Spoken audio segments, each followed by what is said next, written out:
And we're back for the discussion of The Water Diviner. If you watched our review, we gave it a high review score. We enjoyed it quite a bit. So now that we can talk about spoilers and things, from the trailer and from everything I saw, I expected this to be a movie where... I expected it to be a movie about faith, quite honestly. I expected it to be Russell Crowe can find water, and he goes to wherever his sons were killed, and he finds his sons, and no one can believe that he did it, and he becomes this sort of messianic figure wherever he ends up, and it has this whole, plot about faith and that kind of stuff. Really, that's probably like the 12th theme of the movie.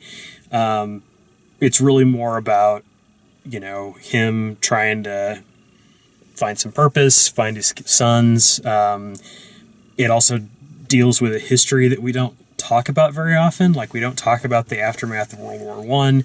We certainly don't talk about the Ottoman Empire at that time period and what was going on there. And so you have this movie that is this fascinating look at fatherhood and brotherhood and war and Turkey and England and Australia, and it's really every facet of it is interesting and put together really well. It just blew me away. It was really extraordinary. I thought it was nice that you saw the softer side of, maybe that's after war.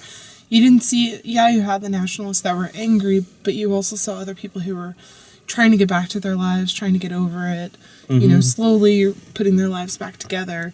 But then you saw that, some people who were still having to move from village to village and the struggles that they had to go through. I expected it to be a little bit more about his sons in the beginning, where, they had, gone under or had been reading the book, and when they have the dust storm, I thought it would have been more of them finding more holes together, digging them, then kind of sending his sons off to the war, coming back and finding him, but... Yeah, and the sons are always shown in flashback, because as the movie starts, he comes home from digging the well. We see him dig the well as the first thing, and then he comes home and his wife tells him to read the sons the story, and there's just pajamas on empty beds. That was one of the best scenes. Yeah.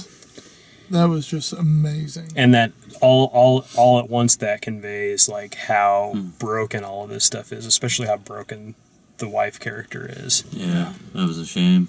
And it makes it so much more understandable when he finds her the next morning in the that's horrible, drowned out. Yeah. And it's this interesting thing where you have sort of his relationship with the kid, the hotel kid, and his relationship with that kid's mom, his relationship with Hassan, the Turkish general. That was a strange situation.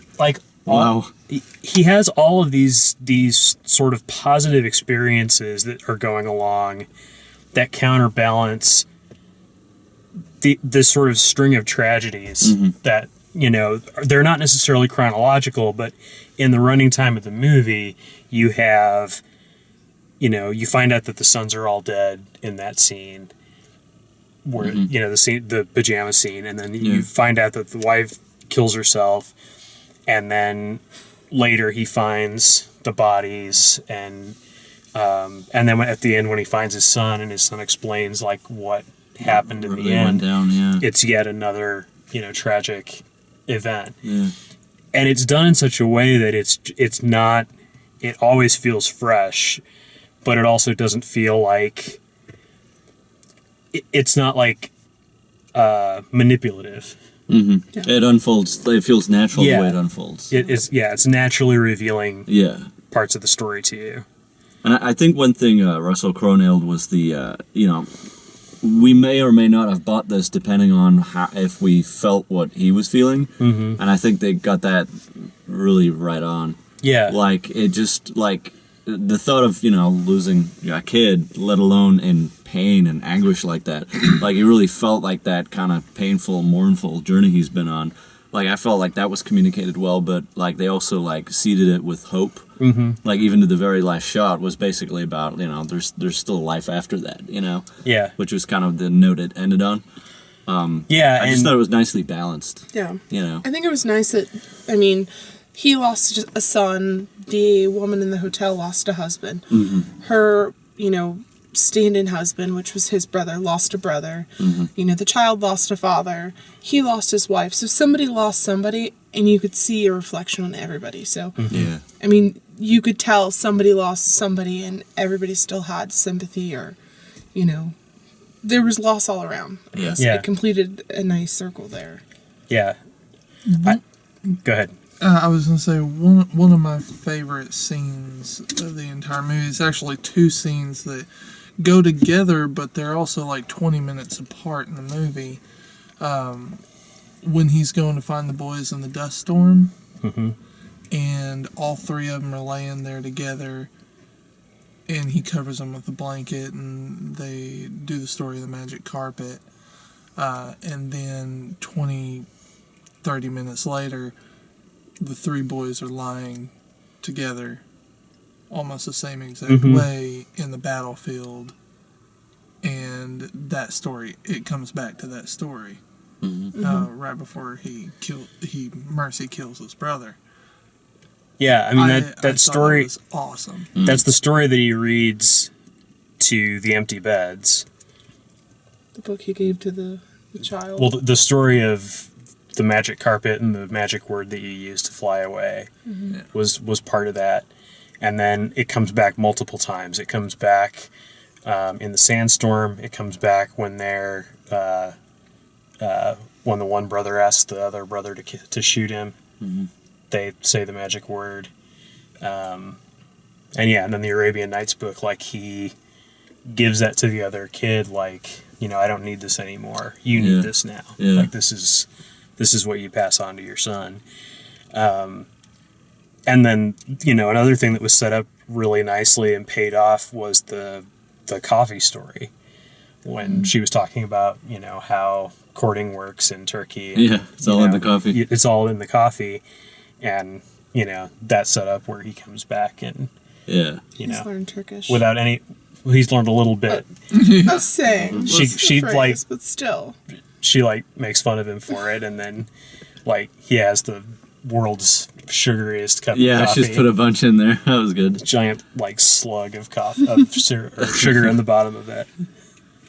So. It was just, every scene was just very well done, and I really couldn't tell you a part of the movie that I didn't like. Yeah, everything mattered. Mm-hmm. Everything mattered. Everything was important.